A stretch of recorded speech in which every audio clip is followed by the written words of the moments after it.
We're here with Oscar and Grammy winner Jennifer Hudson. Hi. Hi.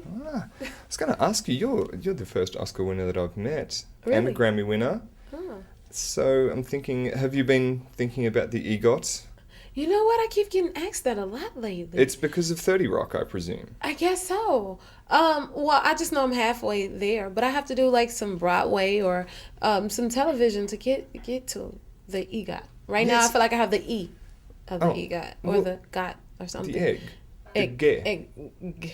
You've got the ge. But this, it seems like the other half. That's the easy bit. Yeah. So You've got the easy bit to go. The Oscar's the hard one to get. You're right. It is the hardest, but think about it. The Emmy is like the Oscar of television, and the Tony is the Oscar of theater. But you know, If you just did Dreamgirls on stage again, just when they put it back on the stage, then oh, bam. that's a lot of work. You don't want to think about that. You've got movies, you've got Yeah. albums to go to as well. Now, let's talk about this album, which I'm pretty excited about. You should be hugely excited about I it. am so excited about it. It's like my baby, and then each and every song on the album I am in love with. So I'm extremely excited about it. You're right about that. All right. But I want to talk about your first record first because while you're very, very excited about this one, I heard that afterwards you didn't feel like your self-titled debut was really yours so much, whereas this one's really yours, I remember. Exactly, and that's the difference to me. Like the first album, because it was the first album, it's like, you know, they guide you and give you and do it in baby steps, and you don't really get to put as much of you into it. And then also, I feel like nobody had a sense of who I was then, and even for myself, you know. So I needed time to grow and get my feet wet into making albums. So that's what I feel like was done with this sophomore album. Like, I know who I am. I know what I want to give off in my music, and I know who my audience is now. So that made all the difference in this album. Right, so you got to choose? Did you get to I- choose Alicia yes, Keys? Were you I like, picked- please give me her? You know, that just kind of like happened, you know, but it happened at the right time, you know. But like I had my idea of the direction I wanted to go in, you know, and luckily she had the same vision for me. Or even each producer that I work with happened differently. It was very different each one. Like Well, R. you Kelly. recorded each song in a separate place as well, Yeah. and you were running around a lot. R. Kelly, please tell me about R. Kelly. I Yes, love like that R. guy. Kelly, I love him too. He had created the song, and I didn't even know it at the time, but it was so, I think, well done, because they say he channeled me. He put up a shrine of pictures of me around his house to channel Jennifer Hudson. And then I hadn't met him yet. Then they give me this song, R. Kelly wrote this song for you, and I listen, and I'm like, wow. And then I'm recording it, and I'm like, wow, I haven't even met this man, but he created something that I would totally do vocally on this record, you know. And so each song is like a part of me, you know, like that's me vocally of what I'd love to sing. Well, you say vocally. This has been a lot of reviews have mentioned that it must be kind of hard to write for your vocals Wow. because you have a massive voice, and it must be hard to write a song simple enough so that your voice can go, but complex enough so that it suits it. Yeah, it's challenging, I think, for all of us, because we're trying to basically compact it down to go into commercial music and mainstream, and a lot of the producers say, wow, you really sing, you really can sing, and it's like, well, what do we do with you? And it's like, wow. And that's always like the number one question or the number one thing they say, and when I'm in the studio. And so it's just basically trying to find a way to make it work in this industry today, which can be tricky. It's another interesting thing about you can really sing. You can certainly Thank you. hear it in the... I'm not the first person to tell you Thank this. But you can really hear it in the songs, and there's a real strength and defiance, and you've got a strong voice. But lyrically, there's a lot of lyrics about sort of pushing through powerlessness.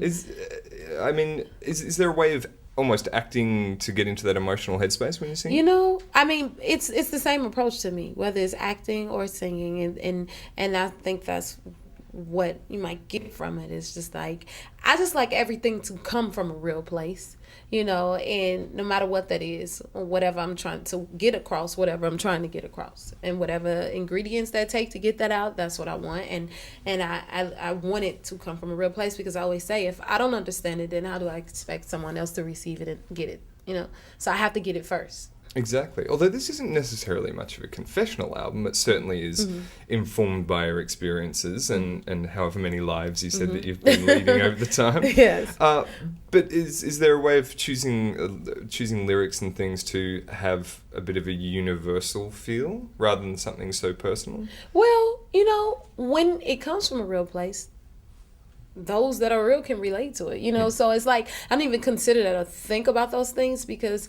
like, we're all human. We all have a life. We all have experiences. We all have ups. We all have downs.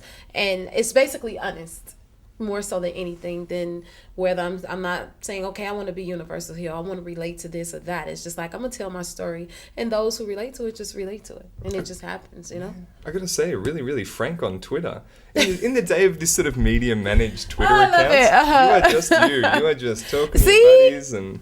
Exactly. Yeah, that is good. In fact, I think a lot of your fans would be like, who is she talking to? What Yes. are you doing? Like, it's my Twitter. I can do what I like. exactly. Like, who sets the rules? And I have the right to be who I am. And I feel like it opens it up for that. And it's that kind of place. And because it's always been a dream of mine to be able to know who my fans are. And for them to know who I am. And so that gives me that, to be able to, so they can get a sense. Like, like even on Twitter, when they say, follow me, okay, where are you leading me? What am I following you to? So it's just the same as that. Like, oh, I love this person, and I love Jennifer Hudson, or I love such and such, but who are they? Get a sense of who you're into. And so I feel like they deserve that, and I deserve that too. Wow. But you're also quite a public person. I mean, okay, can we talk about the Oprah thing? You went on there for... to show off your new body, I suppose. Is this taking control recently? You know what? Well, in doing it, I felt empowered, being able to accomplish such a goal. But it was a lot of things. It was after being pregnant and wanting my body back, no matter what that was, and like, wow, I could do whatever, the controller do whatever I want to do with this. So I'm gonna do that, you know. And then also preparing for the film of Winnie, and all of those things hand in hand is what inspired me to do the weight loss. Oh, I wanted to ask you about Winnie as well. There was a little bit of ructions, but it's still coming out? Oh, well, we just finished it in September of last year, and yeah, it should be still coming out. It better be. Yeah. You put a lot of effort into that one. That right? is so true. It was a lot of hard work, but I just can't wait for the world to see it. Whenever they come on, like, hurry up and get it together, because that's how I feel. Like, put it out there, because it's such a powerful project, and I just wanted to be a part of it and help telling Winnie's story. Like, I didn't know her story, or she even had a story, until I read the script, and it's like, how come we don't know this? Like, okay, well, I want to be a part of telling her story. Yeah. And so that's how the film came Getting about. more involved in this, I heard something about you wanted to do some sort of Aretha Franklin project as well. That would be such a dream, to be Aretha in Aretha Franklin's biopic. That would be awesome. When are you going to play yourself in a biopic, oh my though? God. It seems like No, you're just slotting into everyone else. Not me. It'd have to be somebody else. And I always say I don't think they're born yet. Whoever that person's going to be, like, yeah, they're not born yet. Or if they are, they're quite young. Right. Because I have, I feel like I just got started. So I got a lot more living to go before I have earned the right to have Jennifer's biopic. That's how I feel about it. Yeah. Well, okay, on that note, finally, Barack Obama. You're apparently labelled a pal of his. You just haven't met him. Your buddies. Chicago, obviously. I love them. They are just amazing people, too, And Ali, like, long before he was the president, I sang for him while he was the Senate a long time ago. And then now I just can't seem to stop singing for the president, and I don't want to either. I love it. All right. I'm impressed by that as well. Look, thank you very much for speaking to us today. Thank you for having me.